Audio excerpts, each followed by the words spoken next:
Isang mapagpalang araw po sa ating lahat mga katiits mula dyan sa Luzon, Visayas at Mindanao, dyan sa Zamboanga at dyan sa labas po ng bansa sa Mexico. Muchas gracias, amigo.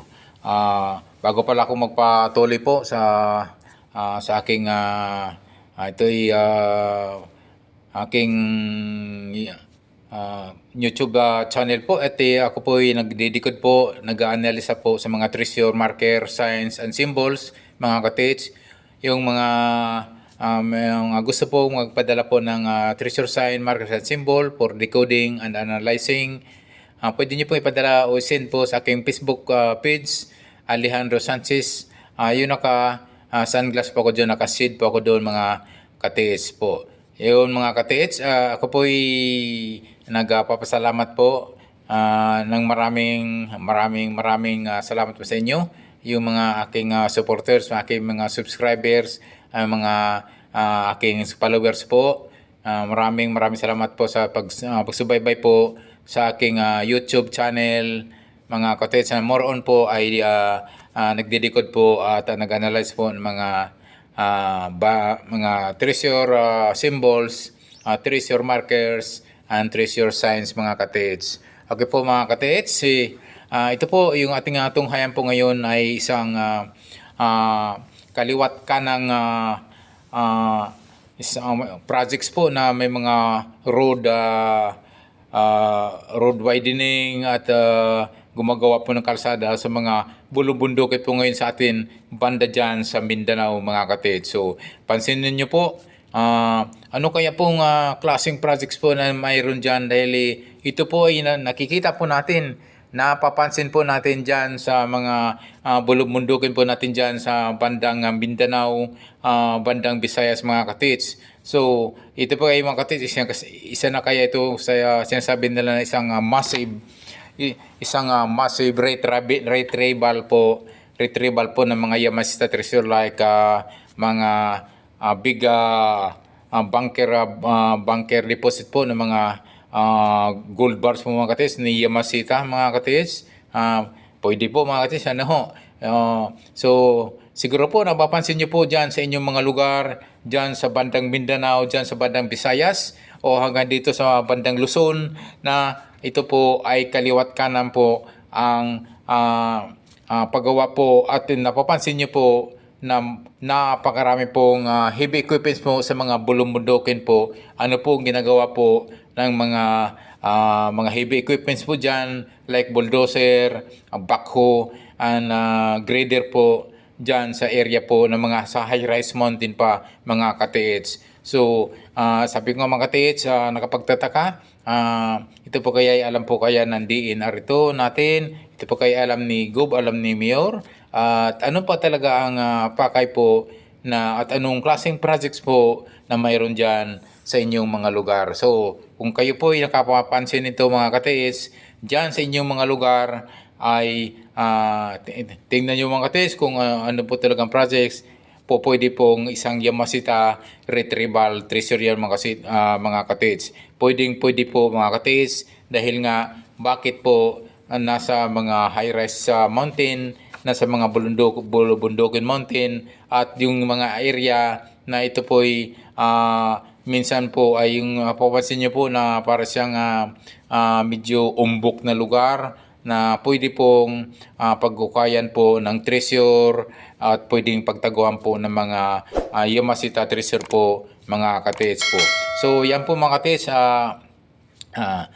kaliwat kanan po, at mayroon pong mayroon po napapansin po sa ating mga lugar.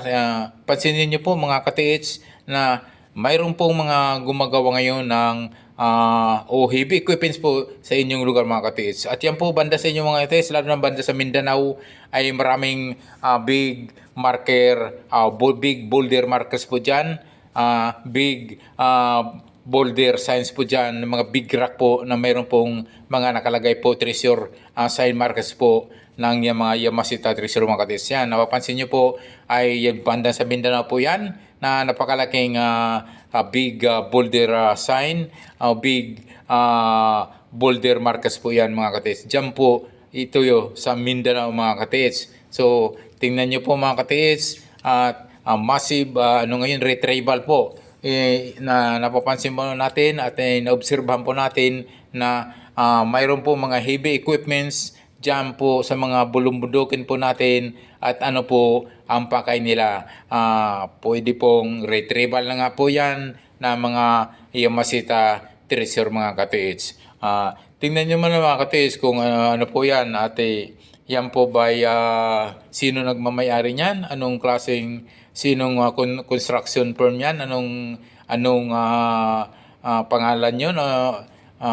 Taga saan po ba yung itong construction project na yan mga katiits? So madalas naman mga katiits ay ang napapansin nyo po kapag yan ay Japanese construction firm or Korean construction firm or Chinese construction firm na nandyan po sa inyong bulubundukin ay alam sa mga katiits. Yung po ay isang retrieval po ng Yamashita gold mga katiits. So tinitira po niya naman ng katiits. Napapansin niyo po sa inyong video ay yung mga kalbong mga bulubundukin mga katiits na parang medyo umbok po, may pagkaumbok. Yung po mga katiits, possibly po or 100% po ay Yamashita treasure na po yung mga katiits. Yan mga katiits, alam niyo naman po na hindi basta-basta po itatago, iiwanan po ng Yamashita treasure po ang item na yun mga katiits kasi nga isang big item po yan, isang big bunker deposit yan mga katiits. May mga bomb trap na yan, may mga big may mga trap na po yan mga katiits, may mga poison po yan na may mga danger na po yan mga katiits kasi nga hindi basta-basta po yan nila ibibigay noon. Kaya nga may yung mga pinapasukan ng entrance noon mga katiits ay mayroon po yan mga booby trap, may mga bomb trap yung mga katiits. So ano pong ginagawa po nila mga katiits?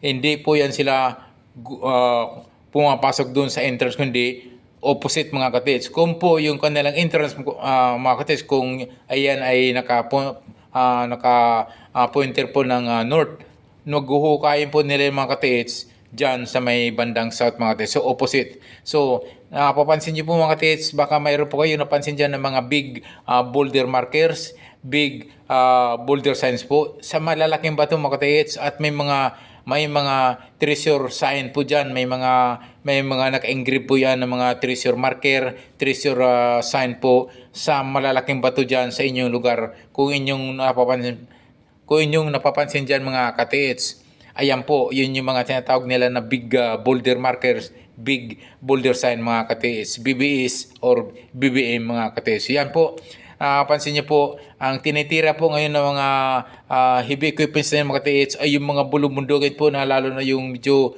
kalbo, yung kalbong lugar mga katiits at medyo paumbok po yung bundok. Ayan po ay dahan-dahan po nalinis script po. Sabi ko nga mga katiits, ang retrieval ng Yamashita treasure po ay hindi basta-basta po yan. May mga bomb trap yan, may mga booby trap yan, may mga danger talagang yung lugar na yan. Lalo na po yung entrance po kung saan po nakalagay po yan, yung mga big deposit bunker po mga katiits. So yan mga katiits ay ang ginagawa po niya ng mga retrieval na yan mga katiits, opposite po mga katiits. Sabi ko nga, kung yan entrance nila ay nasa bandang north, huhukayin yan sa bandang south, opposite. So, sa kabila po sila maghuhukay. So, iwas yan sa mga trap, iwas yan sa bomba trap, o iwas yan sa mga danger, o mga poison yan na kanilang linalagay nung kanila pong yan ay tinatago o hinuhukay nung mga katiits. So, yan mga katiits, napapansin nyo po, wala nga namang disgrasya, wala nga namang pwedeng masaktan sa mga ganyang ano. At ito mga katiits, maaari po sa inyong lugar ay napapansin nyo po na mayroon pong malalaking bato, mayroon pong mga lalaking treasure marker po dyan sa inyong mga lugar. So yun po mga katiis, pansin niyo po, yan po ay mga big marker treasure po mga katiis, big boulder marker sign po yan mga katiis.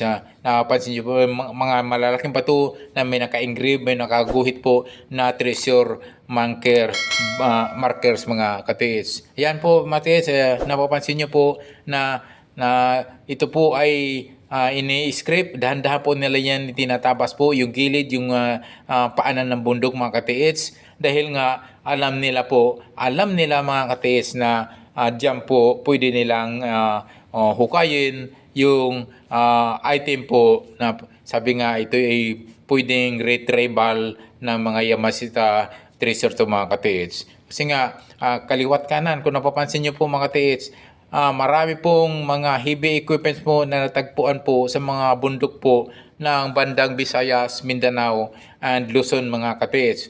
So yan mga katiits, sino-sino po ang nakakaalam?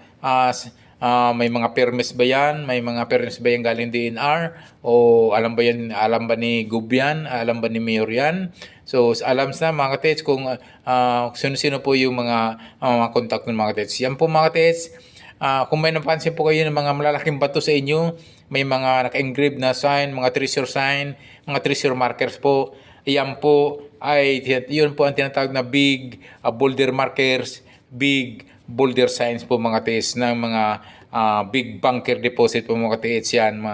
Yun po na kung mayroon po kayong nakikita sa inyong lugar mga katiits ay mayroon pong Yamashita treasure po dyan sa inyong lugar katiits. So sabi ko nga ngayon ay kaliwat kanan po na mayroon tayo napapansin na mga heavy equipments po sa mga bulubundukin po natin ngayon somewhere in Mindanao, Visayas, and Luzon mga katiits. So dito nga mga katiits sa bandang Luzon, dito sa bandang Mateo, grabe sobra po, naglipa na po dito yung mga construction firm na ito po ay pagmayari po ng Koreano po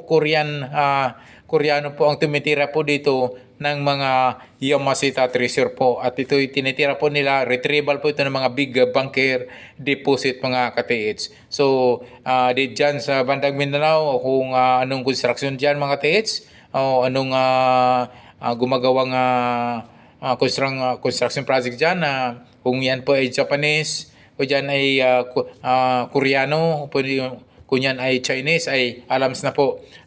Hindi yan po kung anong projects na ginagawa nila, yan po ay halatang halata po na isang big bunker deposit retrieval po yan mga katiits. Napapansin nyo po ay dahan-dahan po nila yan, yung paanan po ng bundok, dahan-dahan po nila yan hinuhukay po, at hindi po yan doon sa entrance talaga dadaan po. Dahil nga yung mga big bunker deposit, big deposit na mga Yamashita treasure po ay may mga bomb trap na po yan, may mga booby trap niyan, at bago nila iniwan niya noon, talagang secured po. Minsan po mga katiits ay pinasabog pa yan. Talaga po yung iba na minsan po ay linagay nila sa mga cave, sa mga kuweba, at pagkatapos pagkalagay ay pinasabog pa yung kuweba para lang talagang hindi na mapasukan ng ibang na pwede pong mag-retrieve po mga katiits. So, yan mga katiits ay kung napapansin nyo po na ngayon po ay kaliwat kanan po yung mga heavy equipment mo dyan sa mga bundok. At napapansin nyo po sa inyong lugar po, baka mayroon po kayo napansin dyan na malalaking bato. Yun yung tinatawag po na big boulder markers, BBS o big boulder signs po mga katiits, na mayroong naka-engrave po. Mayroon po naka-engrave na treasure marker sign po. Yan po ay mayroon pong Yamashita treasure po sa inyong lugar mga katiits. So pansin niyo po dyan, yan po ay mayroon po kayong mga Yamashita na kayamanan dyan na sa inyo na iwan. So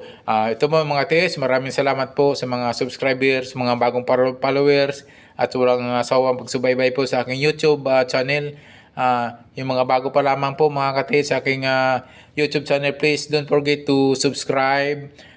Don't forget to hit the notification bell button para update po kayo sa aking mga video pag-ibras. Thank you so much mga katiits.